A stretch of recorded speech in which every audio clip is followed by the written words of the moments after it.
Hello, everyone. Today, we are meeting the amazing people at Episodic.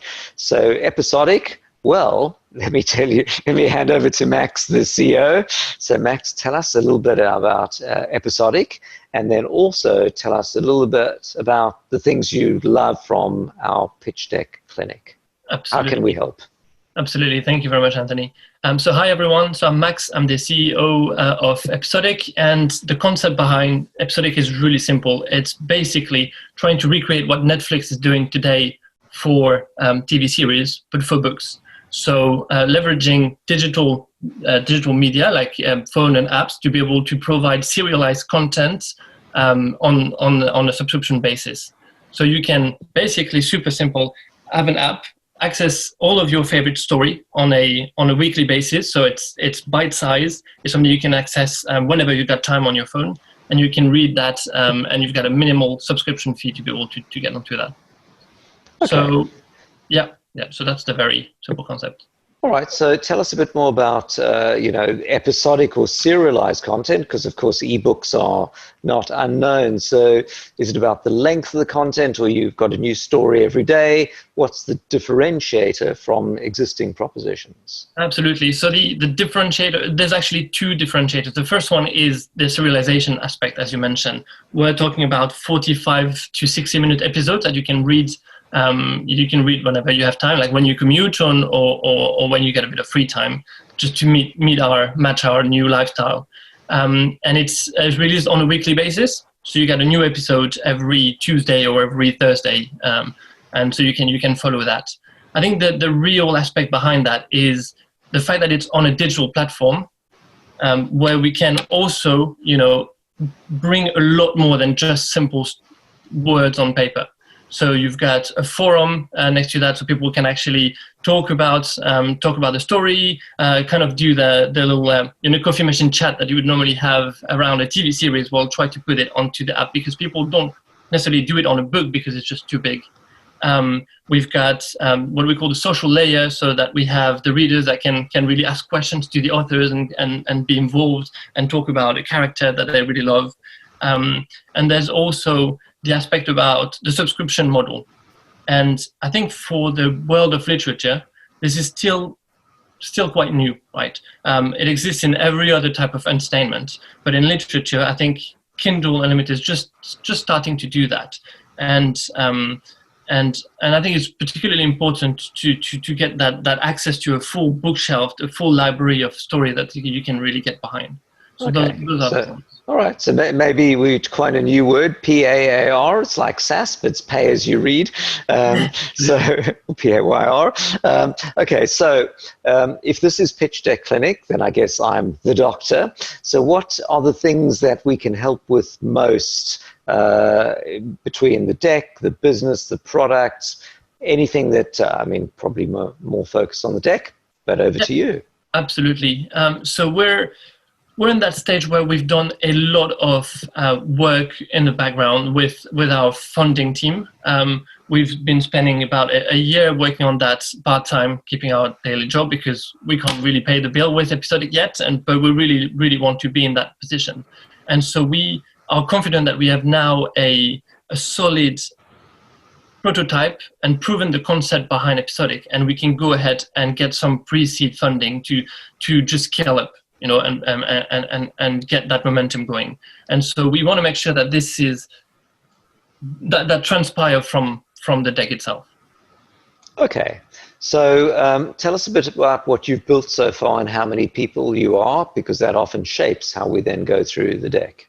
Absolutely, and so I think that's probably why the pitch deck is from February. And we've done a lot of work since then, so things that we can naturally input into that.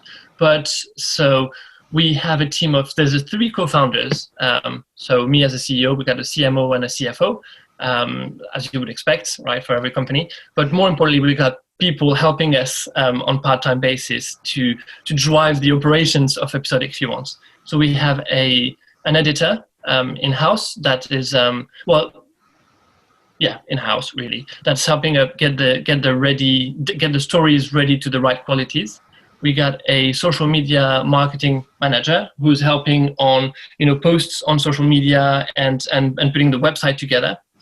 We got a graphic designer who helps us do content, also create teasers and trailers for the stories so that people get the visual aspect of the story and can then jump into the words. And more importantly, we have a website that's been live for about a month now with 4 stories. So we got 5 authors in total, 4 stories on the website, and I think about 300 readers on a weekly basis, 150 unique visitors, and growing, right? It's constantly growing. Okay. So that's growing. And the tech for the app and the website, because when I talk to companies, some companies are really technology led. You said CEO, COO, CMO, CFO. There was no CTO in there. Absolutely. So some are heavily tech led. We've got a bunch of tech people building stuff, and then they run into a problem where they built all this cool tech stuff, but nobody wants it.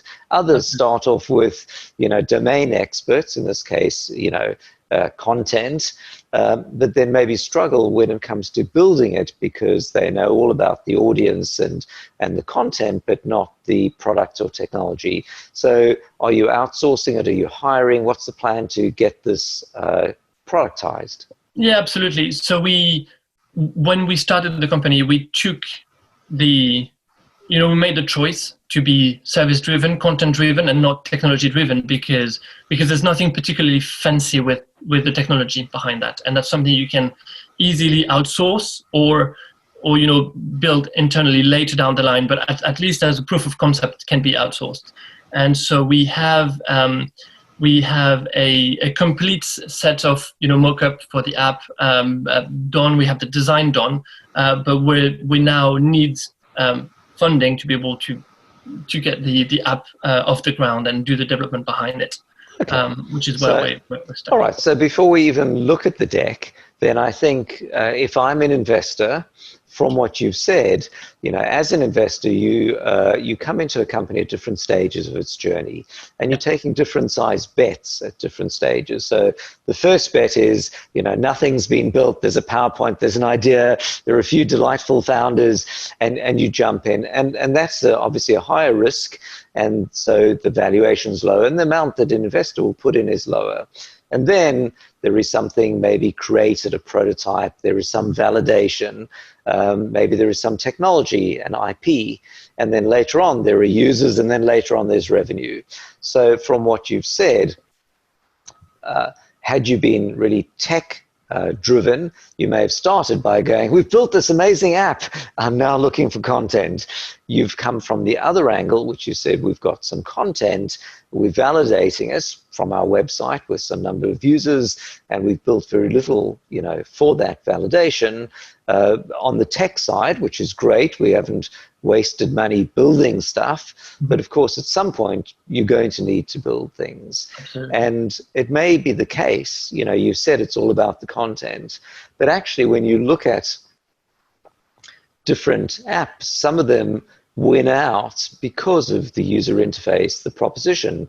So, Slack, has transformed team communication. In a sense, it wasn't very different conceptually to HipChat and no end of others, but it was the interface that changed it. Or maybe, with Quibi, which is in short form content, they've spent billions now, or hundreds of millions of content, with the shtick that the UI, as you move it, the video rotates or something. Yep. So they've taken a combination of content and technology and app to try and create the differentiator.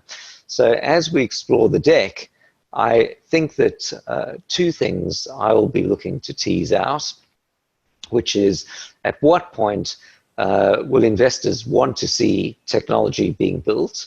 Mm-hmm. And then I think separately, because I look at many decks, and the Pitch Deck Clinic, my goal is to tease out different things on each company proposition. And I think here what's interesting to come out is it's a content not so much a marketplace because you are paying for content. So now you've got the classic two-sided problem to solve, which is I'm going to pay authors, and I can only pay authors when I've got users. And of course, I will get users when I've got content. So with that in mind, let's now dive in and look at the deck. Time to read. Now, one of the things I was fully expecting, which you haven't let me down on, is that being in the content in the literature business, your deck reads beautifully and is, pitch perfect in that regard. So delivering the full power of digital literature at your fingertips. So you're a digital publishing house. So that's the first thing that jumps out for me, which is I might have thought you're a content marketplace, but in fact you're a pay per content. So you're making it clear that it's all about the quality. Mm-hmm. But of course, as soon as you get into paying for things, of course, paying for the written word is a lot less expensive than paying for video content. So, with Quibi, they're paying, $100,000 a minute or something for content. That's an expensive model. This is going to be a lot cheaper. Okay. So I think one of the things I might see here, if I were to give you feedback on this page, is ironically too many words. So I think you've got 3 font styles happening, maybe 4, including your serif logo. You've got big bold at the top, then you've got standard font, then you've got some bold, and then you've got some italic, and you've got 3 different bullet point colors, and you've got 3 different phone styles. So there's quite a lot competing for my attention. Okay. And I think simplicity is often better. So you might say just have 1 phone picture. You just needed the bigger, brighter one. That's all that's needed. Then I think the serialized literature is the title, and then 30 to 60 minute episodes or something underneath it. So maybe half the amount of things on the page would perhaps have twice the impact. So in terms of just a question on that before you move. So we developed the pitch with the deck with the idea that it would be in someone's inbox before we would have the opportunity to talk through it. So that's why we put a lot of text just to make sure that everything was covered, and almost covering what us talking over the deck would be. But do you? So that's a great. Not a report. So that's a great point you've raised, which is what's the purpose of a pitch deck? And I think there might be maybe 3 broadly applications. One of them is it's a background. So you've met with the investor, you're in the room, there's a slide deck on the screen behind you, and you're talking. And in that mode, it may just be some big, bold headlines because you developing and delivering the pitch. And it's just there with some fancy graphics to explain and bring it to life. But of course, you can't send that out as a deck because it isn't standalone. So now your standalone deck has got one of 2 purposes. Either it's a teaser to get a meeting with the investor so you can do the verbal pitch, or you think it's going to be something that the investor is going to invest based on the deck itself. And I think that it's probably unlikely that the investor would just get a deck and go, great, I want to invest based on this. I think you might consider that it's a teaser. And if it's a teaser, it's going to be something you're going to send to the investor up front. Maybe the dating ritual is you're going to send them a nice graphic and a little teaser in 50 words about why Episodic is going to change everything and how it's going to be huge and how it's going to be different. It's an amazing new, serialized content reader app, subscription model, bite-sized things. Everyone's on the tube and wants to read. No one's got time to read, Anna Karenina anymore. It's all about 60 minutes or 40 minutes or something like that. And then a picture of, the app. So that's the initial teaser to get the investor to go, oh, great, yeah, let's talk, or maybe send me more. And now you're going to send them the deck that is going to invite them to go and talk with you and let you tell them more and share the vision and answer questions. And, you might then consider that this deck is, in fact, the goal is the teaser. And as the teaser, you want, in the words of Jack Nicholson, when the person says, that's the most beautiful thing you've ever told me. And he says, I may have overshot the mark. I just didn't want you to leave the table. Maybe your goal is just short and sweet enough that the investor goes, thanks, Max. Can we talk? This looks really interesting. So, investors get many decks. And so you want one that wows them. And actually, you may not need that much to do it. Separately, they may have an investment committee, they may want to pass it on to others, and there you might want more. But I think either way, the purpose is to tease to get to the verbal pitch, and then you may have two versions of the deck, one with financials at the end and one without. Okay. So next slide. So you've told me, I think it's done a good job of telling me what it is and why it's different. I think I probably want a little bit more about what is serialized content. I can guess that, by bringing in a Netflix analogy, that sounds good. Of course, Amazon does books. My wife subscribes to Readly, which is magazines. So in my mind, I've got a really busy ecosystem, and I think what I'm looking for in your deck is how you fit within that and how you're doing something that's different to the players that I already know. So let's see how we tease that out. Okay, so of course I love the literature reference with Winter is Coming. Very clever. I think some humor is great, and the humor is, it's an unstudied literature reference, so it's perfect as opposed to people trying too hard, for a joke. I think the competition is coming. Cuts both ways.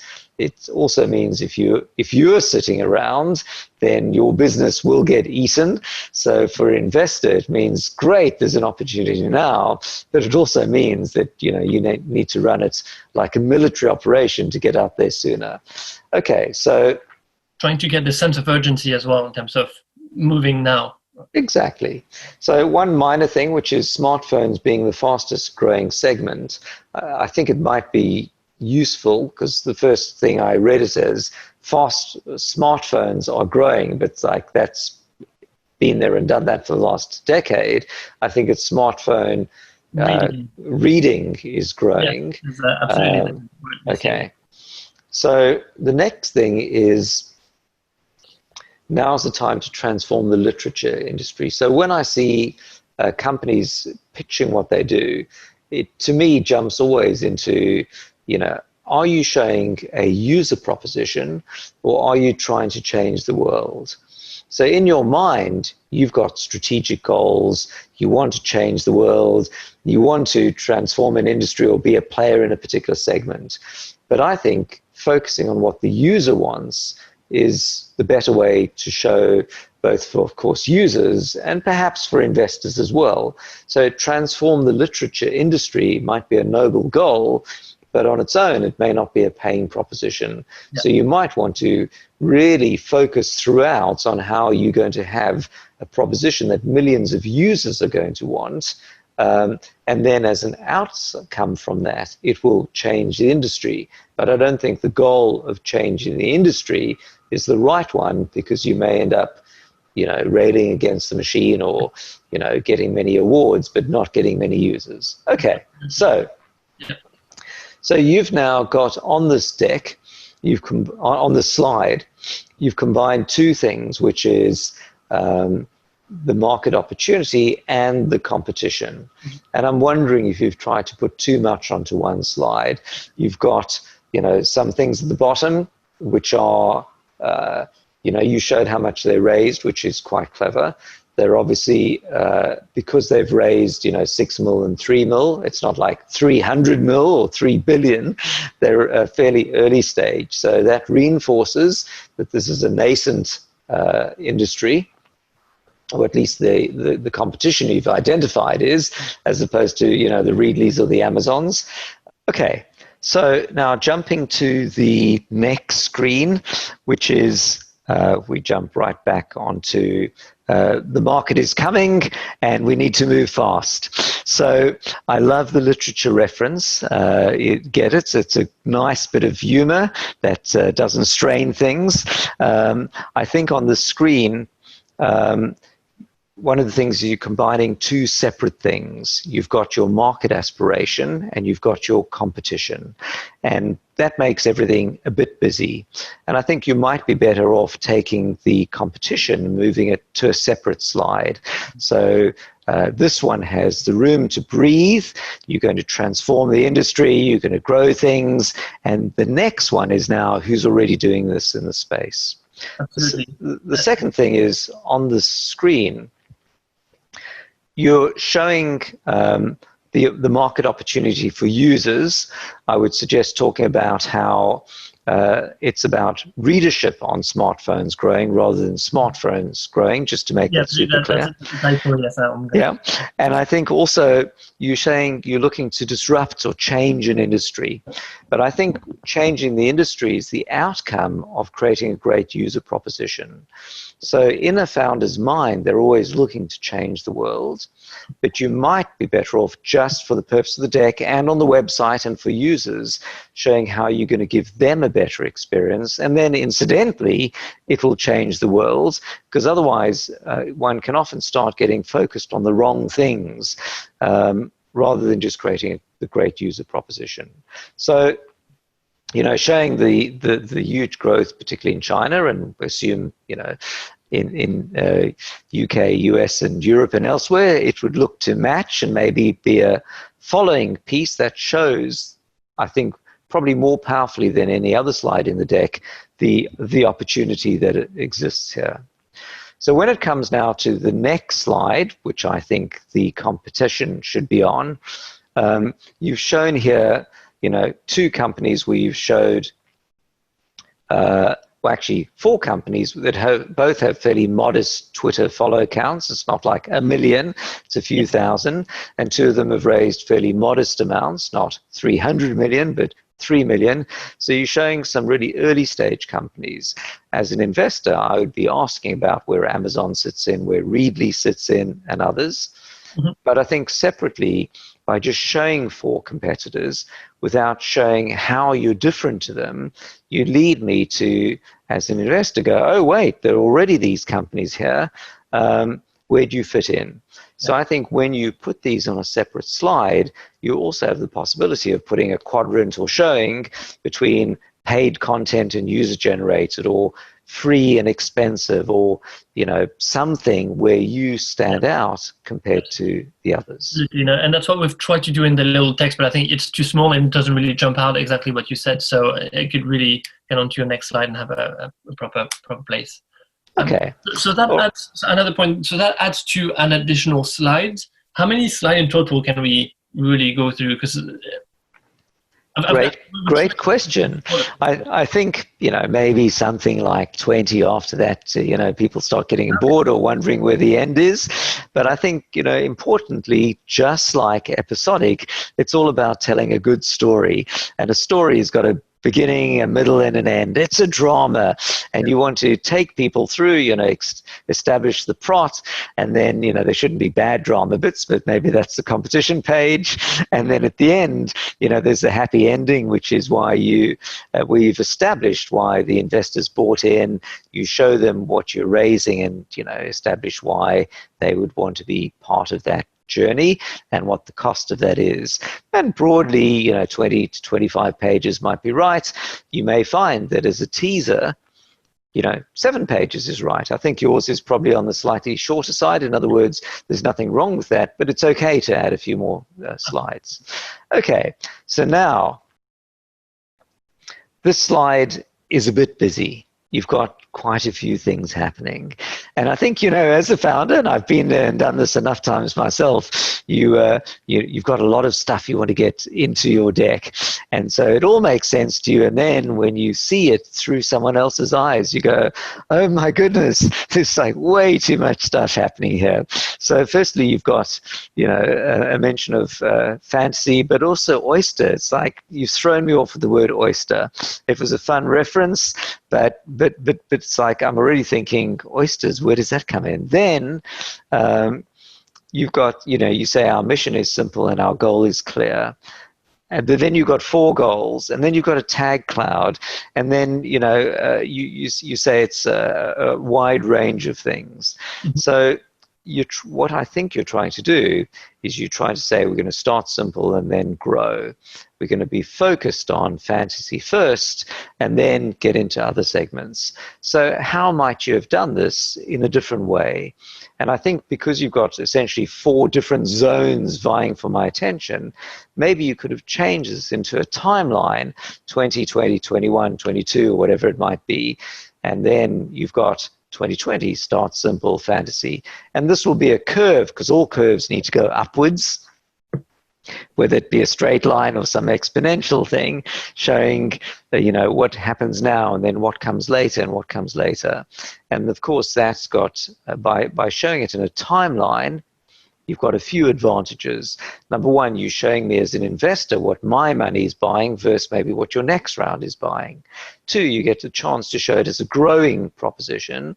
And 3, I get to see as an investor your focus, and maybe also to have a chance to have input. Maybe I'll agree that fantasy is great. Maybe I have not the slightest idea.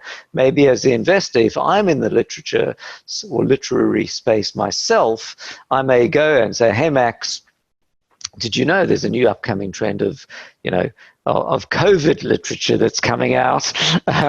So, why not hop into that? Things to read at home about lockdown stories. Maybe no one wants to read that. I don't know. Maybe there's an instant opportunity right there. And by the way, I think there really is. Seeing on BBC right now, Staged, which is, actually the first COVID literature or first COVID drama. Maybe this is really the quick thing, and I'm sorry, it's a complete diversion, and now I'll get on to the next slide. So, our business model is unique in the world. So that's a big, bold statement. In the world of literature, by the way, sorry, just not in the world in general. Sorry, I missed that. No, it's not in the world, it's in the world of literature. Yeah, no, I know that, but still, it's quite bold. And so, of course, you now need to justify that.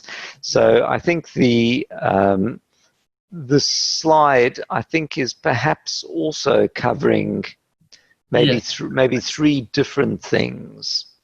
So one of them is the overall business model. Number 2 is the consumer price point. And number 3 is what you pay different authors. So let's explore those one by one. So, and I think, by the way, unpicking them on different slides is useful because it lets the investor see at a glance each of these and lets you tease it out in more detail. So a freemium model, let's take a step beyond that, above that, which is, a unique model. So what part of the model is unique? Is it the subscription model, which many companies have subscription models? Is it the fact that you're paying authors? Is it the short form content? Where's the uniqueness? The uniqueness comes from the subscription model, but for books. So access to library of content specifically for books, with a monthly price, monthly fee. Okay. So if you go back to the previous slide with the competitors, it's always a buy your chapter or buy your episode or buy your story. If you think about and so this deck was done in February, but I think they still haven't moved, so maybe I need to be a little more specific. It's in the world of literature and serialized literature. Okay. The subscription model is new. Okay, and I like. I mean, it's nice, but of course, just to always assume that when you say it's the only thing, then you're inviting people to dive in there. Okay, so thing one is the model. Let's now jump to the consumer price point, which of course will also, and perhaps more than any other slide, invite investors to dive in, because of course everyone's a consumer and everyone's going to have a thought on this, and investors are always going to be thinking about freemium and ads. So there's going to be no end of discussion. I'm not going to wade in on that because my view is no better or worse than anyone else's. Is £3.49 a month too high or too low? Is the advertising going to annoy people or not? Do people want the forum and events? Will one episode a week really annoy people, or will it be okay? Nobody knows the answer, and I think that you don't know the answer. So this is really going to be something you'll morph with time. And, it may turn out you just don't have enough advertising, or maybe actually the advertising is great. I use a website called Bach Track that shows me my classical music events, and they've got advertising, and the advertising is fantastic. It's about summer music festivals and, Berlin Philharmonic's latest offering. So, it may turn out that actually the advertising is not a problem, and if you've got most of your customers on a paid plan, you might still do. Anyway, the short answer is you might want to explain that you'll A/B test this or modify this with time. Yeah. So the next thing, and really I think the difficult one for me as an investor, is the last part, which is what you're paying your authors. So your star authors at 5K sound okay. You might have 50 of them, so that's 250K you're going to pay them. You're not going to have 50 on day one, but it's not going to be a huge cash drain. I might want to delve in later on in our discussion about how the 5p per episode, scales with the number of people, are you going to use my entire subscription, but 5p per episode and £3 a month? I guess I get to read a lot of episodes before you're out of money, so that sounds okay. But the 200K sign-up bonus, when I get to the amount you're looking to raise, the first one of those you pay is the entire funding round, pretty much. So, and I think the point that actually it's not really clear in there, that's a very good point, is where, first of all, we're not planning to have, and again, going back to your curve, right, we're not planning to pay 200K for an author at this stage. It's something that would happen later in the future. But what we want to showcase in here is that we have the idea of bringing some famous authors on the platform to drive readership. Okay, so you've got the challenge that every founder has, which is you want to both show what you're doing today as well as your vision in the future. And the challenge is, by conflating them, you invite investors to see that all these wonderful things you're doing in the future are actually things that will cause you to run out of money sooner, or that you're defocused or something. On the flip side, by not showing the vision, everything looks really simple. I've got exactly the same problem in my SeedLegals slide deck. Do I show how I'm the platform for your company, or do I just show I'm doing funding rounds? And how do you structure that? And I think there's no clear answer, but you might want to go, for example, with 2 concentric circles, or a now and a later. So you're clearly signposting to investor 2 things. One, we have a big picture vision. Your money isn't just going to buy something modest. It's the start of something. But secondly, to show that your investment is going to get a tangible result that gets traction, gets revenue, without us having to keep raising. So an investor would love to see that you've got this big picture vision. They also want to see that you're not about to run out of their money chasing something before you deliver value.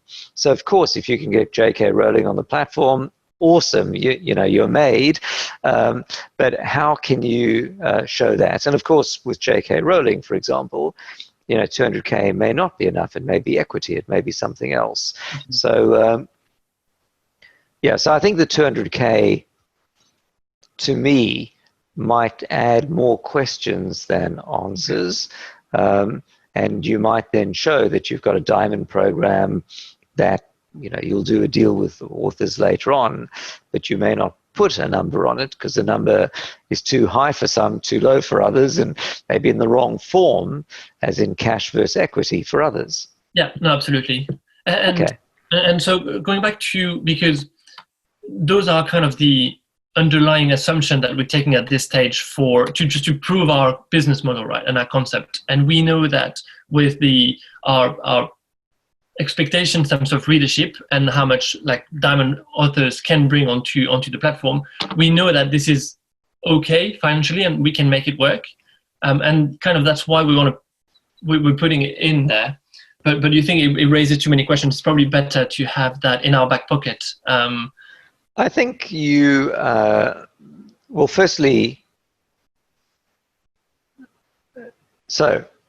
firstly, maybe call those the star authors and call the others the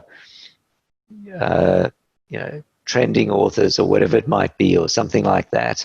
So the stars are the stars, because otherwise the diamond and the star is a bit different thing. Anyway, the second thing is, I think you definitely want to show that you have a plan to get star celebrity authors on board. I think the question is, do you show what that price point is, or just show that there is a plan and you'll do a deal based on that, right? So it may turn out you don't need to pay 200K, and that's way more for some, and for others it's just way too little. So you might be better off showing the ambition but not the number. Okay. So I think when I got to the slide, I was expecting these smiley faces to be your team rather than your authors. So, of course, it says we've proven the concept and onboarded authors. So I think, by the way, I'm not sure the concept is proven yet. I think this is all about you've already got some authors on board. So I think here again, we're probably conflating two things, which is we have authors, and then there's the validation, which is one of several. Can we get authors? Can we get users? Can we have a business model? And I think unpicking those is, if the slide said, we already have our authors, and then are these the star authors you're paying 5K? They're obviously not the diamond authors, or you're not paying anything to these authors. So I think you can establish that. I think also you've got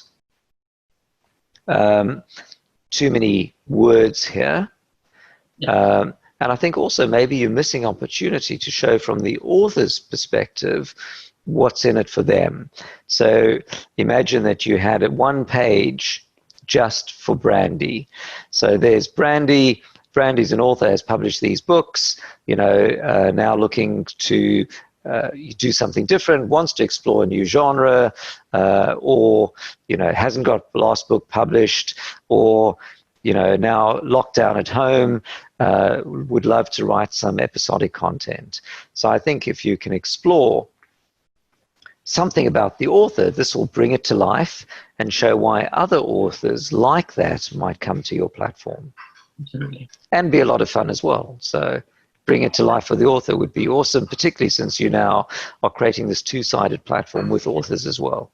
And you think that would resonate with the investor as well? They would be keen to see how it's going to change, like what's the user story for the author, yeah? Exactly. Okay, so now you get to the team, and I think it's a nice slide. I think maybe it could be shown with just the three people, and I think, as I mentioned, one of the questions is the people are all non-tech people, so you're definitely going to want to show how tech people come into this as well. Yeah. All right, so turning to the next slide. I like it to help us achieve our dreams. Very cool. Okay, so there are a couple of things happening in this slide. One is the amount you're looking to raise and how you're going to use the funds. And secondly, there's the P&L. So my thought, firstly, is that two versions of the deck. One of them, which is just the product deck without the business plan, and the other part is the one with the financials in it. So the financials, the ones you don't want to share, widely other than in meetings with investors, because otherwise, they're all over the internet. So let me jump in with the readers and the revenue, because something doesn't quite look right there. So when you've got readers, you've got 32 million readers in year 5, but your revenue is 47 million pounds. So that looks like £1.50 per reader. Something doesn't add up there. The freemium model, so that's the overall number of readers, not necessarily the paying members. So some Okay. of the free users, and we've assumed a conversion rate, which we've taken quite conservative. Okay, so if you're telling me £3.49 per month, 12 months, that's like 40-something pounds per year per user, per reader, but are you showing £1.50? So you're showing something like 3% are subscribers and the others are all freemium. Absolutely. Okay. I think it's a bit more than 3. I think it's 5%, but it fluctuates through the 5 years. Okay, so you've given me my bit of mental arithmetic to do there. Okay, so let's dive into that, because if the numbers are so stacked in favor of the freemium model, maybe you're best not to bother spending time building the paid model at all and just focusing on the other, or maybe to drive up more sales. And so the question is, which of these is the desire for you? And if the desire is paid, that's a very small number. If the desire is freemium, maybe just focus on the freemium and be done with it. Absolutely, and we've done some pricing strategy on that. So basically, we've assumed we've analyzed what is our best conversion rate to be able to make it work, right? And we've played with the price just to make sure that our conversion rate would push the readers in the right direction. And so we've got 2 options. We can either decide to go fully open free, but then the advertising, we're very dependent on the advertising, as you can imagine. And so that might interfere with the user experience. Or we could try to push the price down and get the conversion rate up. And if we get to a conversion rate around 20%, we're in a very, very good position financially with something which is around £3.50 per month.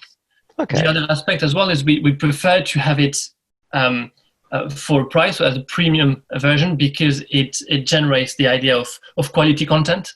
And so that what you're going to access on the platform is good, has been approved and is a gauge of quality. Okay, all right. So I think obviously the model is the model. I think the clear thing to unpick here is the paid versus freemium, because otherwise the numbers look a bit odd. And to explain that, and I think also then to put that on a separate page. So you're showing what you want from your investors, and then separately the business model, and you may choose to leave out the business model on the more widely distributed version of the deck. Absolutely. Okay, so now let's look at the amount you're looking to raise. So, on SeedLegals, we see our median dilution is 15%. So you can look at the valuation of the company as being typically 5 times the amount you're looking to raise. Mm-hmm. So you're looking to raise 400K. So that would be a pre-money valuation of maybe £2 million. And at a £2 million pre-money valuation, investors would often be looking for traction, maybe revenue, certainly number of users. And I think from what you've suggested so far, I think you're still a little earlier than that. Now, there's nothing wrong with that. Of course, everything is a journey. And the question is, as you go on the journey, are you looking to raise smaller amounts sooner, or looking to get more traction and then raise a bigger amount at the time? But I think if you are getting feedback from investors saying, it looks awesome, come back later, or let's see how it goes, let me know when you got more users, that might be a signal of one of 2 things.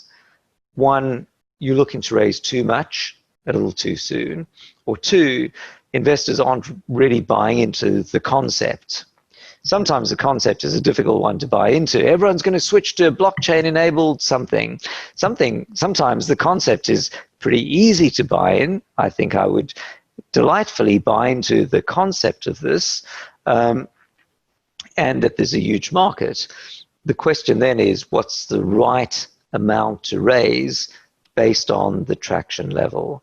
And I think here you've got, of course, most companies have maybe got one challenge, which is to build technology and acquire users. Here you've got the additional challenge of also having to get authors, either because they'll get paid per read, or maybe to prime the pump because they'll get paid upfront to make the leap.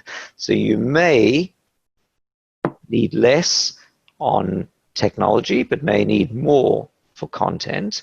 So then the question is, if you're able to get to 400K, awesome. You've showed me some of your competitors have raised quite a lot more. Those are US, and maybe that's just the US. If you're able to get to 400K, amazing. If not, you might need to think about what investors are really telling you. Maybe we love what you're doing, but the valuation is higher than we'd like. At a lower valuation, you might need to scale down the amount that you're looking to raise. Otherwise, you'd be giving away or selling more equity than you'd want. Yep. And maybe in this round, aiming for 15%, maybe 20% dilution would be, optimal. Okay. Any thoughts on that? I think that's very helpful, because we've been toying with that number, right? You can ask for $1 million, you can ask for 100K. In both cases, we would know exactly what to do with the money, right? So we were trying to get to a point where, with 400K, we were comfortable with the fact that we could run, let's say, for about 6 months to get to a position where we then go back to the market for something significantly higher. And that's kind of what we say about the 50,000 readers. And that would really put us in that position where or at least I think that would put us in a position where we've kind of proven the concept. Right. So, you have got the traditional challenge that founders have, which is you think you need to raise enough to last you 12 to 18 months, that you're raising all of this money, to last a year and a half, but at today's valuation. Wouldn't it be better that you could potentially raise less, but then top up as you want? So you might want to think on SeedLegals with Agile fundraising. Maybe you're going to do a 200K round with the ability to top up afterwards. And then as you get more traction, you're topping up later. So you're not giving away more equity at today's valuation. But on the flip side, you don't need to do a new, funding round each time. And now, as you get, authors on the platform, as you get more metrics, as you meet maybe strategic investors who, publishing houses or whatever it might be, you can easily add their investment and add them later on. Okay, so we now get to the very last slide, which is nice and clean, big logo and so on. You've got the URL, you've got the Twitter piece, you've got the contact, and you've ended up before that with how much you're looking to raise. So I think that, beautifully, with the literary reference, brings the story to a close. Let me stop screen sharing. And I think, the ending with the ask and the contact us is the way to go. I think separately, I won't go on to this now, but on the website, so I think you've shown on the deck the vision. It's nice, clean branding, a nice logo and so on. When you get to the website doesn't yet deliver that. The app isn't there yet, so you've got some work to do to deliver the vision. And I think that, to me, as the proxy investor, gets reflected in the stage of the company and the amount that you're looking for right now. So I read from the deck the ambition, and I read from the website, maybe it's a little earlier on, or the website then getting to, what's the minimum work you need on the site to bring that episodic content to light, to make it look like the screenshot you've got, which is the titles, and then diving into it and then getting notified there's a new one available. And I think that's not quite coming out of the deck, out of the website. And maybe that's also reflecting maybe feedback from investors and actually focusing in this case maybe on the website proposition to match that, because of course investors always look at the deck and then they'll jump to the website, they'll do a Google news search to see what news you've got, they'll look at the Twitter follow account. So investors are always looking for signs to tease out the signal from the noise and see what is promised and what is delivered. And sometimes it's that difficult catch-22 at the beginning, which is to deliver enough that the investor is then bought into, oh, great, I see not only the vision, but the execution as well. So, any questions for me? I don't think so. I actually jumped in and asked the questions as we were going along. I think that was very helpful. I feel a bit stuck in that position where we know that with a little bit of money and the right support, we'd be able to create a great content. As you talked about, on the website. The website is, we've put a lot of effort into the website, but without having necessarily the right skills at this level. And so I feel like we just need that little jump start to get us on the right tracks. And this is proving to be quite difficult to get to. Okay, so you face the same challenge that every startup has, right? So our SeedLegals data shows that the founders put a median of £26,000 of their own money into the business because, investors won't invest just on a PowerPoint. You have to build something. Yeah.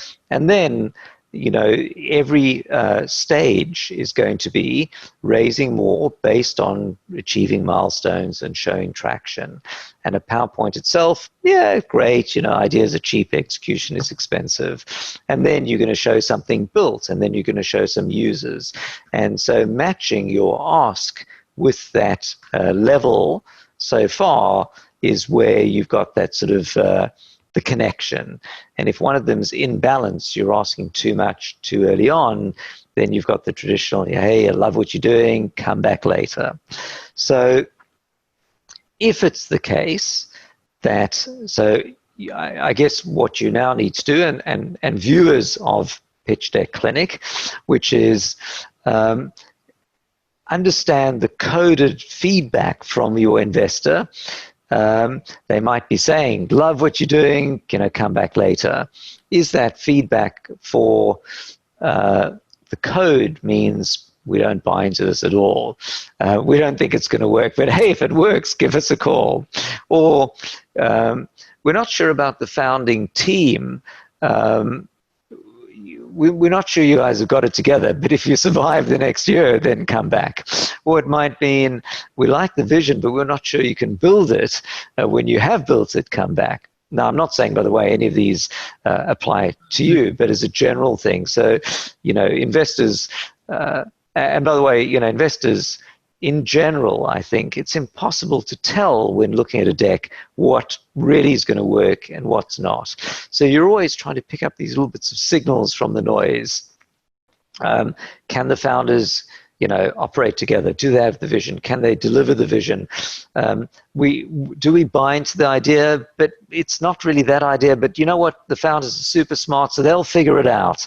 I don't like the business model or the price point, and I don't think people are going to want that. But guess what? I will invest in the founders because I know in a few weeks' time they'll work that out themselves. So again, I'm not saying any of these apply to you, but now your goal is to listen to that investor feedback. And one of the things you might do, by the way, is, it's always said you should A/B test your product. But maybe you can A/B test your investor slide deck. You can have different versions of it, one of them with more pages or fewer pages. One of them where you're raising £150,000 SEIS, and the other one where you're raising £400,000. One of them where you just have a freemium model, you don't mention the paid model. So if you are going to be having 10 investors conversations, it might be interesting that you try various ones. It's a hard thing to do. You're always happy to try different consumer propositions or price points or testing with consumers, but you never really think about testing with investors. One of the reasons is if you've told one investor one thing and another thing, and they're both in the round together, how does it work? But you might actually say, afterwards, Yeah. I think it might be difficult to say to your investor after the meeting, well, sorry, didn't like it. By the way, I was A/B testing. But you might go, well, I'm sorry that didn't work. What I'm doing is I'm still refining the proposition. And are you okay? I'm talking to a few other people and collating feedback. And are you okay if I come back with a variant? So maybe tease out from the investor, if they are saying, come back later, to work out what is the missing validation piece that would get them to come back.